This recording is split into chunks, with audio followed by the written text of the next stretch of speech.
Gee.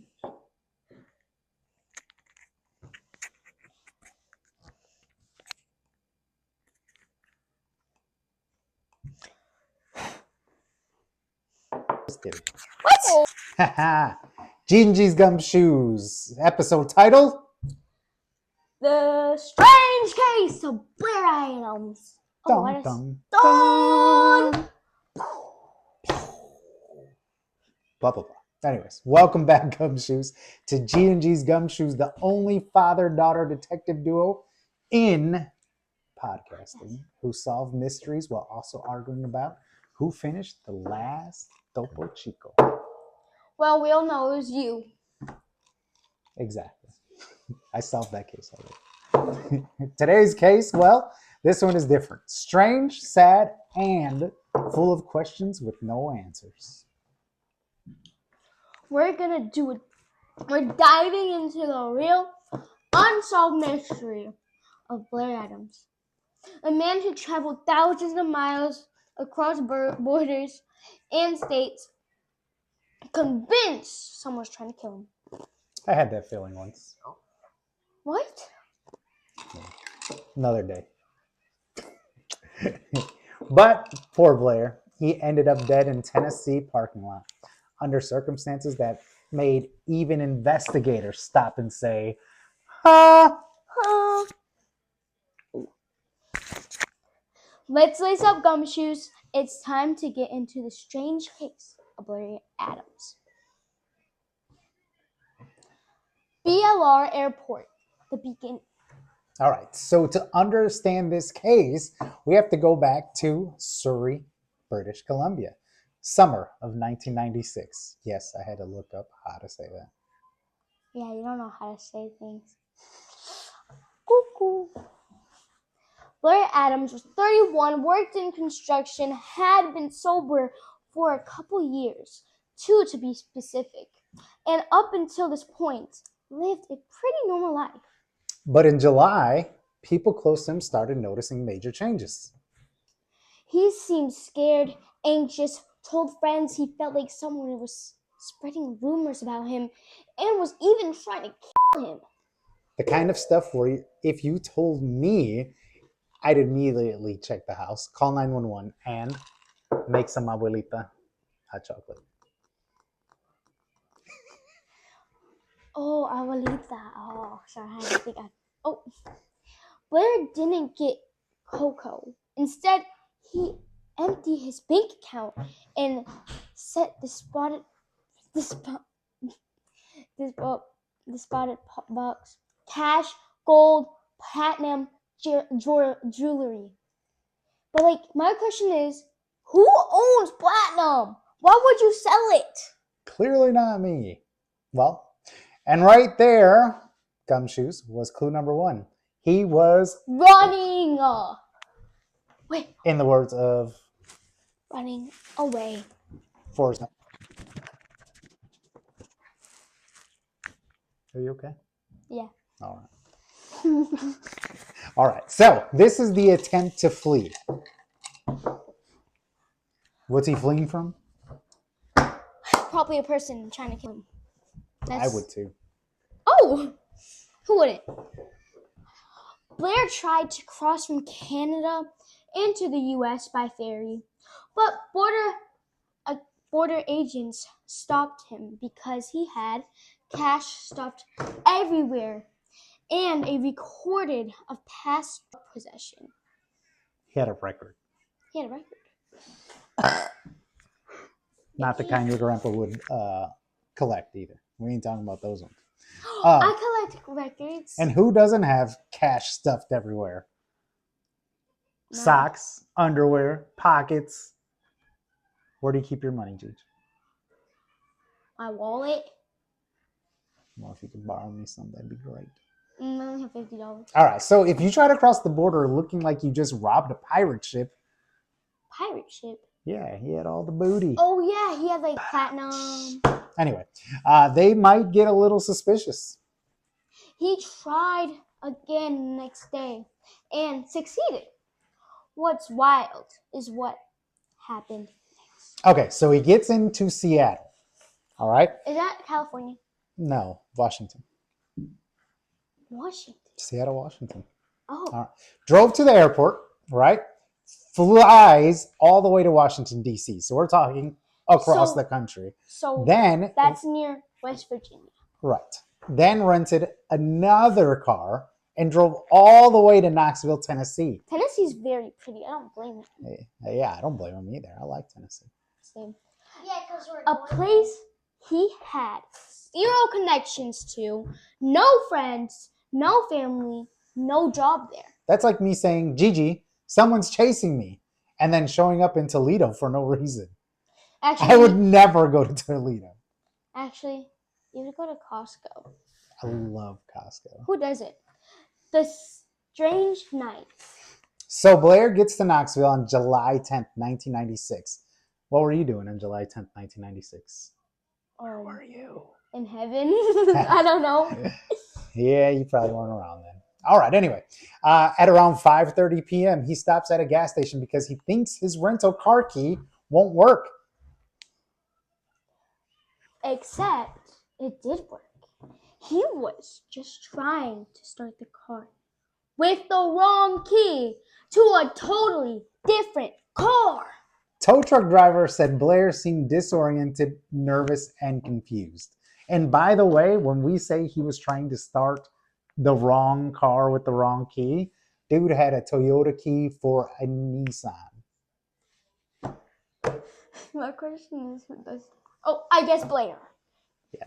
Then Blair goes to a motel nearby, a Fairland Inn. Fairfield. Oh, I live by one of those. He pays for the room, but never actually goes inside. Waste of money. I mean, if you got platinum and gold just in your pockets, you probably don't care, right? Huh. Anyway, security video catches him pacing in the lobby, opening the front door, closing it, turning around, pacing again. It looked like he expected someone to burst in behind him. Dude was definitely having some issues. Yeah. I wonder if he was schizophrenic. Maybe there was somebody chasing after him. What if he committed suicide? Yeah, maybe it was just like a ghost he could only see, you know? Like he was being followed by a ghost he could only see. Like, exactly what you said. All right. So, the discovery. The next morning, July 11th, construction workers found Blair's body in the parking lot of a nearby hotel under construction. Maybe someone put him there. Maybe. No one just goes under construction unless he was paranoid and wanted safety. But maybe he was being chased. Maybe he thought, you know, if I was running, I might run anywhere just to get away from whatever I was trying to get away from. Maybe he was paranoid and maybe he was just trying to get away. Maybe someone was chasing him and they found him and they killed him. He was half dressed, shirt open, pants off, shoes and socks off. His money, thousands and thousands of dollars, was scattered around him. And in his fanny pack, gold bars, jewelry, that platinum, and cash. More cash. This guy was loaded. I don't really think this is us anymore. Yeah. Not stolen, not touched. That rules out robbery. But if they're not going after the money, then what are they going after? Maybe, wait. He was involved with... You think they followed him all the way from Canada people are cuckoo. People are Tennessee? Yikes. You know how this world is. This world is cuckoo. Cuckoo for Cocoa Puffs. Maybe. I'm just saying maybe. Maybe someone actually did follow him there because it's only been 2 years. So you know how crazy people are. They don't just stop for money. They need money. They don't care. They go to extended points to get money, but maybe they didn't want the money anymore. Maybe they were sick of waiting for the money. So they just decided him. Maybe because they're going cuckoo. for Cocoa Puffs. All right. Well, you might be right because the autopsy found he'd been beaten hard. One blow ruptured his stomach, causing internal bleeding and sepsis. Or maybe they ran away. He had a wound on his head, like he was struck with a club or a crowbar. And one more thing, in his hand, he clutched a single long strand of hair that did not appear to be his. Talk about DNA. Wait, but they didn't have DNA back then, and like they probably don't have it, the hair strand anymore. So now they can't save it. They can't figure out because they probably lost that piece of hair. And back in the 1900s, they didn't have any of that stuff. That wasn't that long ago. Well, it still was because like DNA. I was born in 1983, in the 1900s. Yeah, but like still, it wasn't a thing back then. Anyways. Wow. That should have been a huge clue that no man was ever found. All right, so here are some theories. Time to put the magnifying glass to the theories. Oh. All right, so theory 1. Blair himself said someone was after him. He traveled like someone was on the run, changing transportation constantly, crossing borders, switching routes. Yeah, whoever killed him beat him hard and had time to do it without taking a single dollar. It could have been targeted. It probably was. Mental health crisis.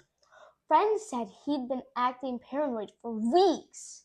He randomly quit AA meetings, wasn't sleeping, wasn't himself, was so out of it. Yeah, maybe his fear was real to him, even if no one was actually following him. You know, that's Maybe mental he's health, you know, schizophrenic. just, yeah, like no matter what is actually going on in the world around you, the reality to that person is, you know, what's real to them. You know what they say, perception is reality. I don't believe. I think he was paranoid from whoever was looking for him. I don't really think he was schizophrenic anymore because how would he get that piece of hair? How could he get those blows to the head and to the stomach? But if he got to the stomach first, he wouldn't be able to do the blows to the head. And if he did the blows to the head first, he wouldn't be able to do the blows to the stomach. So it doesn't make sense. Right. All right. So theory number 3, just a simple case of the wrong place at the wrong time. I mean, he wandered into a construction site at night. Maybe someone was there who wasn't supposed to be. Like him. Or someone saw a vulnerable guy with money and gold and platinum And just jewelry. spilling out of his pockets and panicked. But again, if it was robbery, they didn't take anything. Right. Well, the next thing. 4, a setup. Right. Some believe he was lured. Maybe someone tricked him into coming to Tennessee. Maybe they told him, "You're the only 10 I see." What? You should do that line on your girlfriend. But investigators never found evidence of communication with anyone there. All right. So what makes this case so haunting is the part that sticks with people and with us is that Blair clearly believed something terrible was coming. He crossed borders, changed cars, flew across the country. He didn't even change cars once or twice.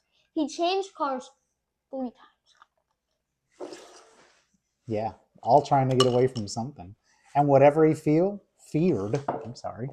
real or imagined, must have caught up to him. Closing thoughts. These are all our closing thoughts. This case is still unsolved. No suspects. No DNA match of the hair. No explanation of his sudden panic.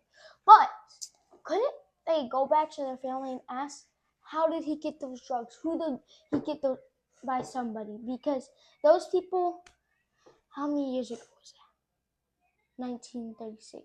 96. 96. How old are those people now? How old were they then? I don't know. So you won't know how old They're probably younger. But like, oh man. no, like He was 31 in 1996. So he would be 50 something. A little older. 60? Let's see. If you were born in... Wait. We have his date of birth somewhere. But whatever. Either way. All we're left with, really, is just questions. Who was following him, if anyone? Why Tennessee? And what happened that night in the parking lot? If you're listening, know something. Knoxville authorities will still keep this case open. But for the rest of us gumshoes, Blair Adam's story is a reminder to check on people when they're struggling. Sometimes the biggest clues are the ones we overlook. Like maybe if somebody would have asked him, like, dude, who's chasing you? What's going on? You know, we wouldn't have so many unanswered questions today. Yeah, like, why didn't nobody ask him? Maybe someone did, but maybe there's no answer. Maybe he said nothing, but we don't know. Thanks for walking this gumshoe trail with us today. We'll be back next week with another mystery. Maybe one with more answers and fewer fanny packs. Yeah, fanny pack. I mean, in 1996, they were quite the fashion piece. Sure. Until then, stay curious. And keep those gumshoes tied tight. Bye-bye!